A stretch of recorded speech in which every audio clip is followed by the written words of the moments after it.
औज़ुबिल्लाहिमिनश्शैतानिर्रजीम बिस्मिल्लाहिर्रहमानिर्रहीम। अस्सलाम वालेकुम to my all dear students and followers. जी कैसे हैं आप? उम्मीद करता हूं कि आप सब लोग बिल्कुल ठीक ठाक होंगे और बिल्कुल एवन होंगे। तो डियर स्टूडेंट्स, कुछ मसरूफियत की वजह से मैं लेक्चर्स अपलोड नहीं कर सका, तो आज के एक और लेक्चर में चैप्टर नंबर 7 की लेक्चर सीरीज 7.4 एक्सरसाइज के लेक्चर में आपको जो है वो वेलकम करते हैं। लेक्चर को स्टार्ट करने से पहले मेरी एक बात वही बल्कि रिक्वेस्ट है कि काइंडली चैनल को लाइक शेयर सब्सक्राइब जरूर कर दीजिए और बेल आइकॉन पे प्रेस कर लें ताकि कोई भी नए आने वाली वीडियो आपको बर वक्त मिल सके। तो डियर स्टूडेंट्स, लेक्चर को स्टार्ट करने से पहले मेरी एक आपसे एक और रिक्वेस्ट जो है वो ये है कि इस चैप्टर के जितने भी लेक्चर्स पहले हो चुके हैं उनको पहले अच्छे से सुने, देखें, समझे, फिर आके ये वाला लेक्चर देखें तो आपको बहुत अच्छे से समझ आएगी। यहाँ पे मैंने एक डिफरेंशिएट लिखा है, परमुटेशन और कॉम्बिनेशन। परमुटेशन किसे कहते हैं डिटेल हमने 7.2 में इस पे डिटेल लेक्चर दिया है, एमसीक्यूज के लिहाज से इसको पढ़ा है। यहाँ पे मैं एक दफा रिवाइज करके कॉम्बिनेशन पे आऊंगा। परमुटेशन ये कॉम्बिनेशन में फर्क क्या है? मैं ये कहता हूं कि एक क्लास है, एक क्लास में टोटल 20 स्टूडेंट्स हैं। मैंने उन 20 स्टूडेंट्स में से 5 स्टूडेंट्स सिलेक्ट करने हैं। तो 5 स्टूडेंट्स का ये जो एक ग्रुप सिलेक्ट करना है ना, इसका नाम कॉम्बिनेशन है। अच्छा, फॉर एग्जांपल 5 नहीं सिलेक्ट करने, 2 सिलेक्ट करने हैं। मैंने 2 लोग सिलेक्ट कर लिए, 2 स्टूडेंट मैंने सिलेक्ट कर लिए। 2 स्टूडेंट सिलेक्ट करने के बाद उन 2 स्टूडेंट्स को आगे टेस्ट में अरेंज करके बिठाना, यह परमुटेशन है। स्टूडेंट्स का जो ग्रुप है, 5 स्टूडेंट्स के ग्रुप को सिलेक्ट करना, यह कॉम्बिनेशन है। आगे उनको किस तरतीब से बिठाना है, उसके कितने मेथड्स हैं बिठाने के, यह परमुटेशन है। फॉर एग्जांपल एक क्रिकेट टीम है, क्रिकेट टीम में 15 लोगों का एक स्क्वाड है, 15 लोग हैं। 15 में से ग्राउंड में 11 लेके जाने हैं, तो ये 11 लोगों को सिलेक्ट करना, ये कॉम्बिनेशन है। और उनकी आगे तरतीब क्या है, बैट्समैन कौन है, बॉलर कौन है, विकेट कीपर कौन है, किसको किस पोजीशन पे बैटिंग के लिए भेजना है, इसका नाम परमुटेशन है। उम्मीद है आपको समझ लगी होगी। अब परमुटेशन में ए बी लिखा हो और बी है, जैसे ये स्टूडेंट बैठा हुआ है, ये उसके पीछे, उसके बाद या ये आगे ये पीछे, तो ये 2 डिफरेंट अरेंजमेंट्स हैं। ए बी एंड बी ए ये डिफरेंट है, लेकिन कॉम्बिनेशन में 2 लोग सिलेक्ट करने हैं। पहले अहमद को सिलेक्ट कर लूं, बाद में अली को सिलेक्ट कर लूं, या पहले अली को सिलेक्ट कर लूं, बाद में अहमद को सिलेक्ट कर लूं, ग्रुप तो वो 2 लोगों का ही है, ये कॉम्बिनेशन है। तो कॉम्बिनेशन में ऑर्डर मैटर नहीं करता, परमुटेशन में ऑर्डर मैटर करता है। पहला पॉइंट, ऑर्डर इज इंपॉर्टेंट। इसमें ऑर्डर इंपॉर्टेंट है, order is not important. Next, A B and B A are different order, ये मैंने बता दिया। A B and B A are different, A B and B A are same. Order is important, order is not matter, मतलब इसमें जो order है वो matter करता है, इसमें नहीं करता। अरेंजमेंट्स ऑफ ऑब्जेक्ट्स, ये बड़ा मेन लफ्ज है। जब भी चैप्टर में, इस चैप्टर में अरेंजमेंट का लफ्ज आएगा तो मतलब परमुटेशन करनी है। जब सिलेक्शन का लफ्ज आएगा तो कॉम्बिनेशन। तो उम्मीद है कि आपको ये डेफिनेशन इनकी जिनमें जो फर्क है वो समझ आ गया होगा। अब मैं आपको क्या करता हूं कि इसका फार्मूला और इसके फार्मूले दोनों में फर्क क्या है और उनमें से एमसीक्यूज कैसे बनेंगे या कैसे बनते हैं वो बताऊंगा। उसके बाद हम एक्सरसाइज पे आएंगे। जी डियर स्टूडेंट्स, परमुटेशन का फार्मूला हमने पढ़ा, n P r is equal to n factorial divided by n minus r factorial. Combination का फार्मूला पढ़ेंगे, n C r is equal to n factorial divided by n minus r factorial. सिर्फ ये है, इसके साथ are factorial आता है। अब ये एमसीक्यू चेंज करके कैसे मतलब एमसीक्यू कैसे पूछा जा सकता है? अगर आप देखें तो ये जो कॉम्बिनेशन है एन सी आर, ये इक्वल नहीं है एन पी आर के। मतलब अगर ये चीज ना हो तो ये परमुटेशन का ही फार्मूला है। तो इसका मतलब ये है कॉम्बिनेशन और परमुटेशन इक्वल होते हैं, लेकिन इसमें किस पे डिवाइड किया जाता है, आर के फैक्टोरियल पे। तो ऐसे भी एमसीक्यू आ सकता है, आर फैक्टोरियल इधर आकर मल्टीप्लाई हो जाएगा, इज इक्वल टू ये r factorial n C r is equal to n P are.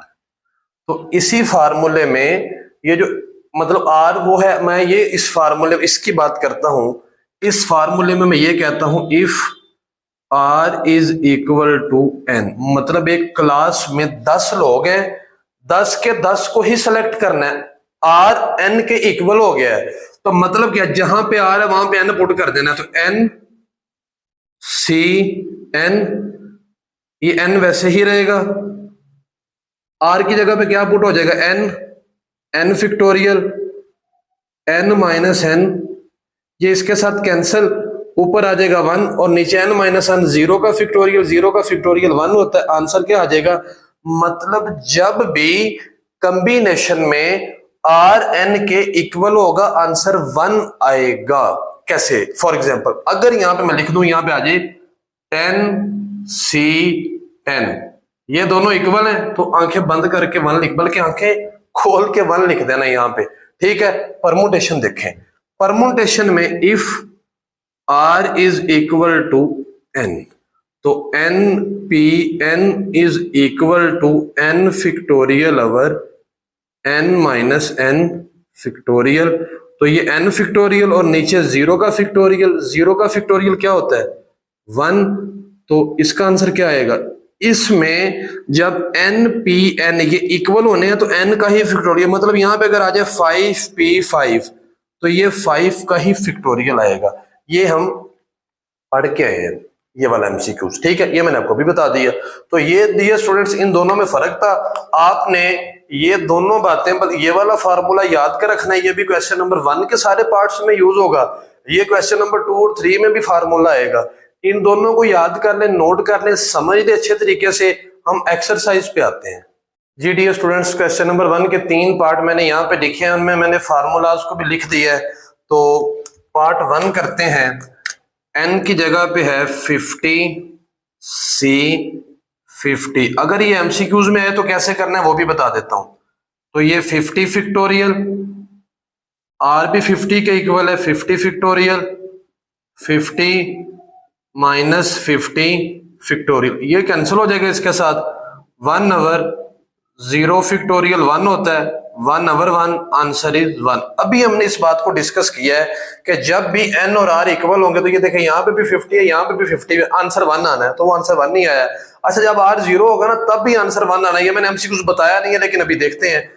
n की जगह पे 1000, c, r की जगह पे 0, 1000 फिक्टोरियल डिवाइडेड बाय 0 फिक्टोरियल और 1000 माइनस 0 फिक्टोरियल, तो 1000 फिक्टोरियल, 0 का फिक्टोरियल 1 होता है, तो इधर 1000 फिक्टोरियल, ये कैंसिल हो जाएगा, 1 ओवर 1, आंसर क्या आ जाएगा 1।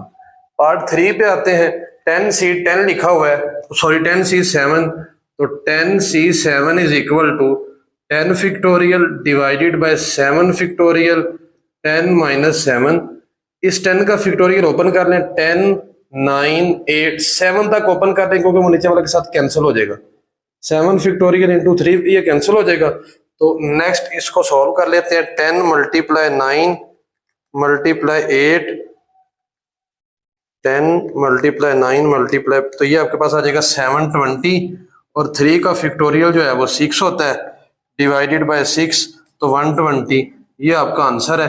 अब मैं आपको एमसीक्यूज के लिए बता दूं, अगर ये 10C7 एमसीक्यूज में आता है तो आपने कैसे निकालना है, ये देखिए, इधर से 10 को प्रेस करेंगे, 10 आ गया, उसके बाद C कैसे लिखते हैं, शिफ्ट डिवाइड का बटन, ये C लिखा हुआ आ गया। अगर आप शिफ्ट और मल्टीप्लाई का लगाएं तो फिर परमुटेशन आता है, ये पहले पढ़ चुके हैं, 10C7, तो ये देखिए आंसर जो आपके पास आया वो क्या आया है 120। इसी तरह बाकी भी निकाल सकते हैं, अगर एमसीक्यूज आ जाए तो आपने कैलकुलेटर से डायरेक्ट कर लेना है, अगर शॉर्ट क्वेश्चन आए तो आपने ऐसे करना है। इसके 4 पार्ट थे, जो पार्ट नंबर 4 है वो आप कर लीजिएगा, वो हो जाएगा, ऐसे ही है। हम क्वेश्चन नंबर 2 पे चलते हैं।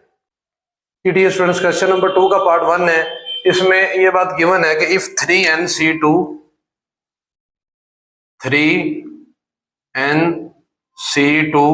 Ratio NC2 is equal to 15:1, तो n का आंसर निकालना है। इस पे फार्मूला लग जाएगा 3n मतलब n फैक्टोरियल, तो 3n factorial divided by r factorial 2 factorial और n minus r 3n minus r की जगह पे यहाँ पे क्या आ जाएगा 2 इसका फैक्टोरियल।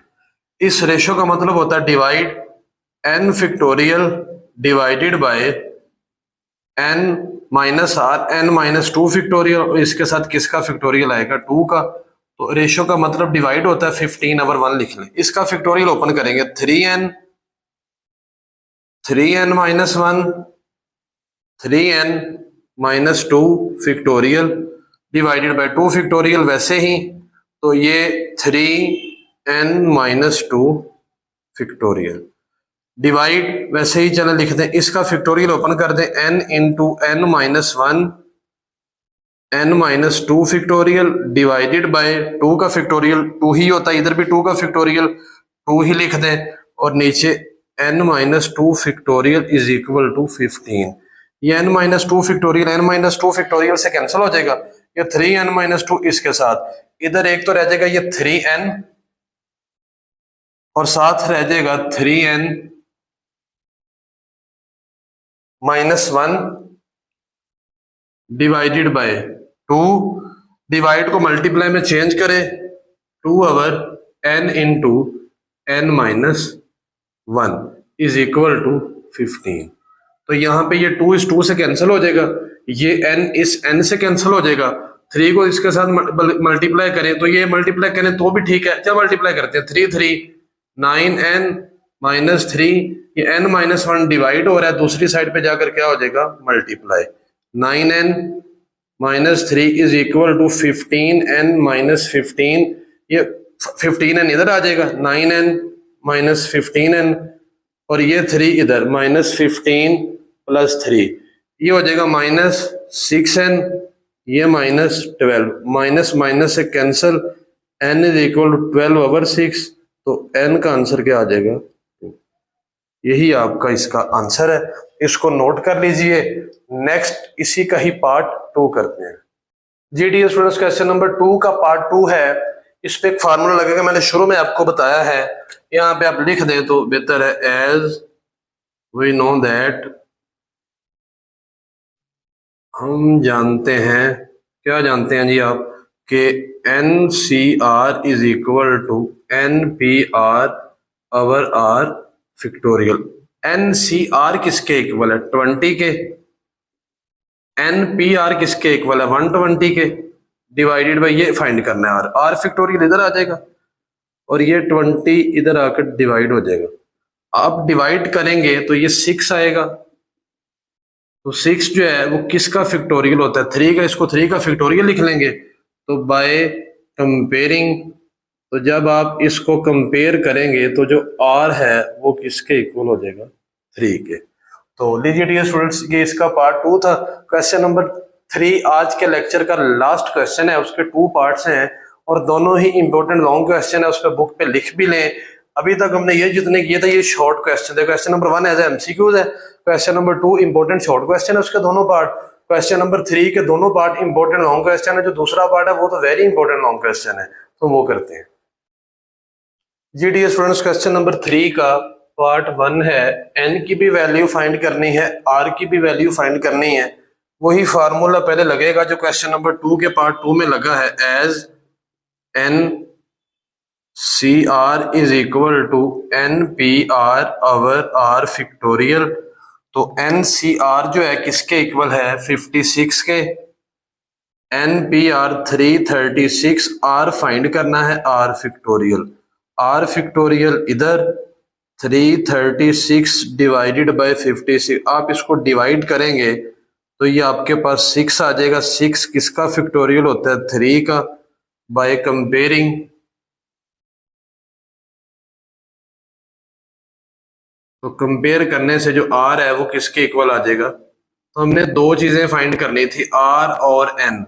R फाइंड हो चुका है, अब N फाइंड करते हैं। R में हमने ये कॉम्बिनेशन का फार्मूला यूज किया है और N में परमुटेशन का यूज कर देंगे। जो NPR है वो किसके इक्वल है 336 के। R का आंसर 3 आया है, NP3 is equal to formula लगाएंगे परमुटेशन का, n factorial divided by n minus r मतलब n minus 3 factorial is equal to 330। इसका फैक्टोरियल ओपन करें, n into n minus 1 n minus 2 n minus 3 factorial divided by n minus 3 factorial is equal to, ये cut जाएगा इसके साथ, तो n into n minus 1 n minus 2, ये जो 336 है ना, इसको कैलकुलेटर से चेक कर लेते हैं। मैंने आपको पहले भी बताया था कि वो 10 के करीब ही होते हैं। 8 7 6, हाँ ठीक है, 8 7 6। कुछ स्टूडेंट्स कहते हैं सर ये कैसे पता चलेगा कि 8 7 6 आना है। पहली बात आपने ये जहन में रखनी है कि अगर यहाँ इस साइड पे 3 टर्म्स है तो इधर भी 3 नंबर्स आने हैं, ठीक है। इनमें 1 का डिफरेंस है, मतलब n के बाद n माइनस 1 उसके बाद n माइनस 2, इनमें भी 1 के डिफरेंस आना है। तो वो नंबर्स आपको या तो वो 10 के करीब मिल जाने, अगर बड़ी वैल्यू हुई तो वो 20 के करीब मिल जाने, इससे ज्यादा नहीं होते। तो बाय कंपेयरिंग लास्ट वाली लाइन, बाय कंपेयरिंग n किसके इक्वल हो जाएगा 8 के, तो आप ये सेकंड वाले को भी सेकंड के इक्वल रखेंगे तो भी 8 आएगा, थर्ड वाले को थर्ड के इक्वल रखेंगे तो भी 8 आएगा। तो लीजिए डियर स्टूडेंट्स, ये पार्ट 1 था। आज के लेक्चर का लास्ट क्वेश्चन इसी का ही जो पार्ट 2 है वो करते हैं। जी डियर स्टूडेंट्स, पार्ट 2 है, ये बुक पे गलती है, अपने अपनी बुक पे ठीक कर लें। यहाँ पे ना n+1 आना है और यहाँ पे भी r+1 है, तो बुक में मिस्टेक है। बाज जो है वो हेल्पिंग बुक्स जो है उन पे भी ये मिस्टेक है, ये लिख लें। तो क्वेश्चन करते हैं, n और r की ही वैल्यू है, 3 टर्म्स इधर 3 इधर दी गई है, पहली 2 को ले लेंगे, n-1 cr-1 ratio n-cr is equal to, इधर से भी 1:3। फार्मूला लगा देंगे, n फैक्टोरियल मतलब n-1 factorial divided by r factorial मतलब r-1 फैक्टोरियल, जो नीचे लिखा होता है वही r होता है ना, इनटू इसमें से इसको माइनस करना है। अभी यहां चले मैं रहने देता हूं, एक स्टेप नहीं छोड़ता, माइनस ब्रैकेट लाजमी लगानी है। अगर आप इधर ब्रैकेट नहीं लगाएंगे तो आप गलती करेंगे यहां से, ये क्वेश्चन का मेन पॉइंट है। इधर भी n factorial divided by r factorial और n-r factorial is equal to 1:3। तो n-1 factorial divided bye r-1 factorial, ये हो जाएगा n-1, माइनस की वजह से साइन चेंज हो जाएगा, -r+1 factorial ratio n factorial divided by r factorial और n-r फैक्टोरियल, इसको 1/3 लिख दें। तो n-1 factorial divided by r, इसको ना मैं ओपन कर रहा हूं, इसको चले नेक्स्ट उसको ओपन करता हूं, r-1 फैक्टोरियल, ये 1 1 से कैंसिल, इधर क्या आ जाएगा n-r फैक्टोरियल, रेशो का मतलब होता है डिवाइड। इस n का फैक्टोरियल अगर मैं ओपन करूं इस n का, तो इस n का जो फैक्टोरियल है वो क्या आएगा, n इंटू n-1 फैक्टोरियल, ठीक है जी। अगर इस r का फैक्टोरियल ओपन करूं तो r इंटू r-1 फैक्टोरियल, इसको ऐसे ही लिखा रहने देते हैं n-r फैक्टोरियल। ऐसा किया क्यों है उसकी अभी रीजन आपको समझ लग जाएगी। ये डिवाइड को जब मल्टीप्लाई में चेंज करेंगे, मतलब ये है n-1 factorial divided bye r-1 factorial into n- divide को जब मल्टीप्लाई में चेंज किया तो ये वाली वैल्यू जो है वो ऊपर चले जाएगी, r into r-1 factorial into n-r factorial divided by n into n-1 factorial is equal to 1/3। ये n-r फैक्टोरियल n-r फैक्टोरियल से कैंसिल, n-1 से कैंसिल, r-1 फैक्टोरियल r, इधर सिर्फ ऊपर r रह गया है और नीचे क्या रह गया, n 1/3 क्रॉस मल्टीप्लीकेशन n किसके इक्वल हो जाएगा 3r के। तो ये आपके पास जो है ये n का आंसर आ गया है। उसके बाद नाउ अब क्या करेंगे, अब आपने नेक्स्ट वाली दोनों लिखनी है, n-c-r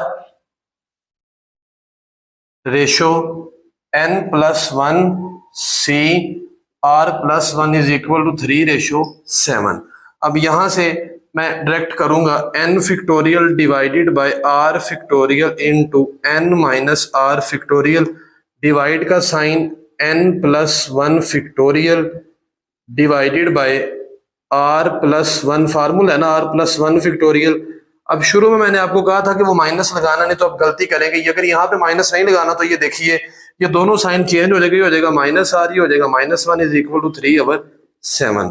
तो ये n फैक्टोरियल है, ऐसे ही लिखा रहने दे, डिवाइडेड बाय r फैक्टोरियल है, ऐसे ही लिखा रहेगा, और n माइनस r फैक्टोरियल है, यहाँ पे फैक्टोरियल आएगा, n माइनस r फैक्टोरियल ही लिखा रहेगा, डिवाइड बाय इसका फैक्टोरियल ना ओपन करेंगे, ये n प्लस 1 है। अच्छा, इसके बाद ना एक कम होना है, जब n प्लस 1 में से एक कम करना है, देखिए n प्लस 1 में से जब एक कम करना है तो ये तो कैंसिल हो जाना, तो n आ जाएगा, तो n का फैक्टोरियल। इसी तरह ही नीचे r प्लस 1 और इसके बाद r का फैक्टोरियल आ जाएगा, और ये 1 1 से कैंसिल, ये n minus r factorial is equal to 3/7। यहां तक आप इसको नोट कर लें, फिर बाकी मैं रेज करके इधर करता हूं। अब इसको मल्टीप्लाई में चेंज करना है तो वो हमारा आगे आंसर आएगा, यहां तक आप नोट कर लें। जी dear students, n factorial divided by r factorial n minus r factorial, multiply में चेंज करेंगे, r plus 1 r factorial n minus r factorial divided by n plus 1 and n factorial is equal to 3/7। n minus r factorial n minus r से cancel, n factorial से cancel, r factorial से cancel, ऊपर रह गया है r plus 1, नीचे n plus 1 is equal to 3 cross multiplication, 7 multiply हो जाएगा r प्लस 1 के साथ और 3 मल्टीप्लाई हो जाएगा n प्लस। अच्छा, जो n है वो किसके इक्वल, इसको मल्टीप्लाई कर दे, put n is equal to 3r, इसको तो मल्टीप्लाई करें, 7r प्लस 7, n की जगह पे 3r प्लस 1, तो 7r plus 7 is equal to 9r plus 3। r का आंसर निकालना है, ये 3 को इधर ले आए, माइनस हो जाएगा, ये 7r उधर जाकर माइनस हो जाएगा, 9r माइनस, तो 7 में से 3 को माइनस करेंगे तो 4 आएगा, तो 4 इज इक्वल टू 2r, 2 इधर आकर डिवाइड हो जाएगा, तो 2 2 4, r का आंसर क्या आ जाएगा 2। इसको पुट कर दें, पुट इन इक्वेशन 1, इसको 1 का नाम दे दें, तो चलें ये लिखी ही हुई आगे आगे, यहां से मैं इसको रेज कर देता हूँ, n is equal to 3r, इसमें जब इसमें पुट करेंगे तो n is equal to 3 into r की जगह पे 2, ये नेक्स्ट क्वेश्चन का हिस्सा है, तो n का आंसर क्या आ जाएगा 6। तो लीजिए डियर स्टूडेंट्स, ये n का आंसर है, ये r का आंसर है, और यही हमारा आज का लेक्चर है। इस लेक्चर के रिलेटेड लेक्चर में हमने परमुटेशन और कॉम्बिनेशन को, पहले उसकी जो डेफिनेशन उसको डिफरेंशिएट किया है वो पढ़ा है, उसके बाद हमने इसके एमसीक्यूज पढ़े परमुटेशन के फार्मूले के और कॉम्बिनेशन के फार्मूले से, जो कि मोस्ट इंपोर्टेंट एमसीक्यूज है। उसके बाद हमने क्वेश्चन नंबर 1, 2 और 3 किया है। इस सारे लेक्चर के रिलेटेड आपका किसी भी किस्म का कोई भी सवाल हो तो आपने क्या करना है, कमेंट करना है, लाजमी करना है। अगर आपको समझ आई है फिर भी कमेंट करना है, लाजमी करना है। अगर किसी भी क्वेश्चन में कोई भी इशू हो तो आप कमेंट सेक्शन में लाजमी पूछिए, इंशाल्लाह मैं उसका आंसर करूंगा। चैनल को लाइक शेयर सब्सक्राइब जरूर कर दीजिए। जिंदगी रही तो इंशाल्लाह नेक्स्ट लेक्चर में इसी चैनल पर दोबारा मुलाकात होगी, जिसमें नेक्स्ट क्वेश्चन कंटिन्यू करेंगे। तब तक के लिए अपना ढेर सारा ख्याल रखिए। अल्लाह हाफिज।